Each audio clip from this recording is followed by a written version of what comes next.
morning. My name is Pierre Bose. I'm the head of European strategy. We have just had the Dutch elections, and in that respect, while results still need to be confirmed, it certainly seems that the VVD party of Mark Rutte has won a slightly more handsome result versus the Freedom Party of Geert Wilders than was potentially expected. Nevertheless, the polls actually on this occasion, and perhaps in contrast to last year, did a good job of capturing the swings in the last minute momentum between the parties. And what also can be said about the elections is that in the context that the Labour Party, which is a member of the incumbent government, actually had a poor showing, it was notable how well the Christian Democrats and D66 did.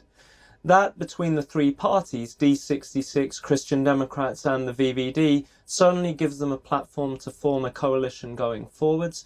Between them they carry over 70 seats out of the 150 seats in Parliament, so they will have to find other parties to negotiate with. But certainly, from the point of view of forming a coalition, it now looks like potentially a smaller number of parties will be needed. And it may be that the first people that they speak to are actually the Green Left, who had a very good showing in the elections and won 16 seats, quadrupling the 4 that they already had.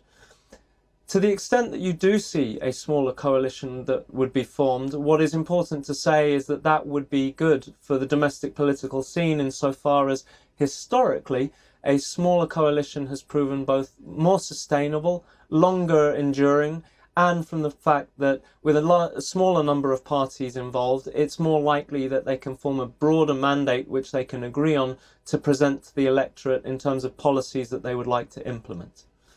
Turning to the importance of the Dutch election results, well, we still view it as a positive spillover of sentiment into the French elections, but the French elections really very much remain in focus. And there, albeit that we are now in a little bit of a sweet spot where the market will perceive the results positively, it should be said that there remain at least 2 potential sources of volatility in coming weeks.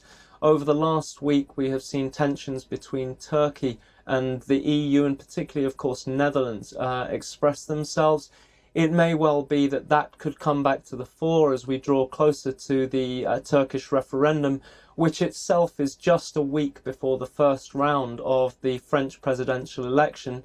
And regarding the second round of the French presidential election, it should be said that any narrowing of the polls between potentially Marine Le Pen and the second candidate, be it François Fillon or potentially Emmanuel Macron, would still likely generate volatility in the markets. So in terms of the immediate focus post the Dutch elections and moving forwards, we think that the immediate emphasis of the market will be to focus on the euro-dollar, which has already been slightly stronger, but where we also think that in light of the Fed moves yesterday, the emphasis on euro moving lower is still in place. In terms of government bonds, we would also say that the market will be watching keenly the spreads between French bonds, Italian bonds, and each of them relative to German government bunds over the course of the next few days. That will be perhaps a good barometer of the measure of political risk that the market perceives and whether that has diminished moving towards the French elections. Where the emphasis might be slightly less is on equities, given that we've already had good economics and good earnings results. And from the point of view that, as stressed with our risk barometer, we don't think that so far political risk was proving a major handicap to equities, which have had a good rally from this point of view. With that, let me thank you for listening, and please may I ask you to address any questions to your relationship manager, and we'd be delighted to help with your queries. Thanks again, and I wish you successful investing.